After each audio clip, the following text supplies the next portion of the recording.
नमस्कार, स्वागत छ तपाईलाई यस च्यानल नेपाली कथामा। आज भने मैले सुनेको कथा संग्रहबाट दक्षको अभिमान शीर्षकको कथा लिएर आएको छु। यस कथालाई लेख्नु भएको छ मधुसूदन प्रसाद घिमिरेज्यूले। दक्षको अभिमान। ब्रह्माजीका 8 भाइ छोराहरू थिए। तिनीहरूलाई अष्ट प्रजापति भनिन्थ्यो। ती अष्ट प्रजापति मध्ये एक दक्ष प्रजापति थिए। तिनका 33 कोटी कन्या थिए, जसमध्ये एक छोरी सती देवी थिइन्। दक्ष प्रजापतिले 33 कोटी कन्याहरूलाई 33 कोटी देवताका साथ विधिपूर्वक विवाह गराए। तर सती देवी एउटी छोरीलाई भने उनले विवाह गरिदिएनन्, किनकि उनका छोरा थिएनन्। घरको हेरचाह गर्न सती देवीलाई बिहे नगरी राखेको थिए। 33 कोटी देवताहरूले विवाह गरेको शिवजीले सुने। शिवलाई पनि विवाह गर्ने मन भयो। ध्यान दृष्टिले विचार गरी कन्या खोजे। सती देवी विवाह गर्न बाँकी रहेको थाहा पाए।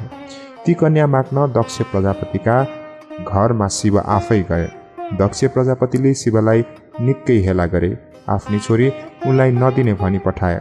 तर शिवलाई सती देवी निकै मन परेको थियो। ती कन्या आफूलाई पारिदिनका लागि विष्णु कहाँ गएर बिन्ती गरे। विष्णु आफै दक्ष प्रजापति कहाँ गए। आफ्नै लागि भनी कन्या मागे। विवाह गर्ने तिथि निश्चित गरी आए। कन्यादानको समय भयो। विष्णुले छल गरी सतीदेवीको हात शिवको हातमा पारिदिए। अनि विष्णु अन्तर्ध्यान भए। यस्तो देखेर दक्ष प्रजापतिले मनमा पीर गरी आफ्नी छोरी सतीदेवी शिवका साथ पठाए। केही दिनपछि दक्ष प्रजापतिले एउटा ठुलो यज्ञ गर्न सुरु गरे।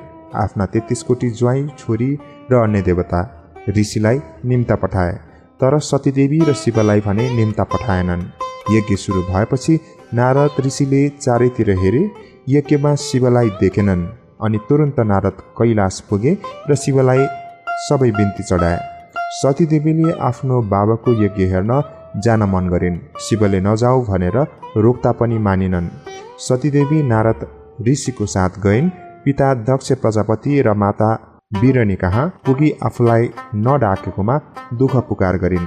दक्ष प्रजापतिले तँलाई डाक्दा तेरो पति शिव पनि पछि लागि आउला भनेर तँलाई पनि नडाकेको हो। तेरो पति यस यज्ञको लायक छैन, तँ दिक्क नमान भनी सम्झाए। सतीदेवीले मनमा पीर गरिन्। आफ्ना पतिलाई हेला गरेको हुँदा शिवको नाम लिई यज्ञ कुण्डमा सतीदेवी हाम फाली मरिन्।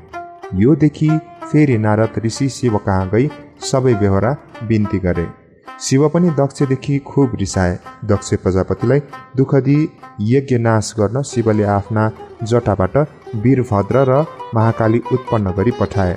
वीरभद्र र महाकालीले दक्ष प्रजापतिको यज्ञ ध्वस्त पारे। सबै देवता र ऋषिलाई भगाए। दक्ष प्रजापतिको शिर काटी यज्ञ कुण्डमा होमिदिए। यो देखेर दक्ष प्रजापतिकी पत्नी बिरिनीले रुँदै वीरभद्र र महाकालीसँग बिलौना गरिन्। बिरिनीले शोक गरेको देखेर देवताहरूलाई दया लाग्यो। अनि वीरभद्र र महाकालीलाई देवताबाट यस्तो आकाशवाणी भयो, दक्षलाई बिउताइदिनु। यो सुनेर वीरभद्र र महाकाली बिरिनीलाई भन्छन्, हेर बिरिनी, तिम्रो पति पशु हो, शिवलाई निन्दा गर्यो, आफ्नो छोरी पनि मार्यो, त्यसपछि कसरी बिउताउने। दक्षको टाउको यज्ञमा होमिसकियो। यज्ञमा होम दिएको बोकाको टाउको छ। त्यो बोकाको टाउकोलाई पछाडि मुख फर्काई बिउताइदिन्छौँ। वीरभद्र र महाकालीको यस्तो कुरा सुनेर बिरिनीले मनमा खुसी मानी भनिन्, धन्य वीरभद्र महाकाली, धन्य शिव, मेरो पतिलाई बचाइदिनु भएकोमा म खुसी भएँ। आजको कथा रहेको थियो दक्षको अभिमान। यो कथा सुनेको कथा सङ्ग्रहबाट साभार गरिएको हो, जसको लेखक हुनुहुन्छ मधुसूदन प्रसाद घिमिरे। यस्तै कथा सुन्नको लागि यस च्यानललाई सब्सक्राइब गर्नुभएको छैन भने कृपया सब्सक्राइब गरी नजिकै आउने बेल आइकनमा दबाउनु भयो भने हाम्रो भिडियो तपाईँहरूमाझ चाँडोभन्दा चाँडो आउनेछ। आजलाई भने म तपाईँ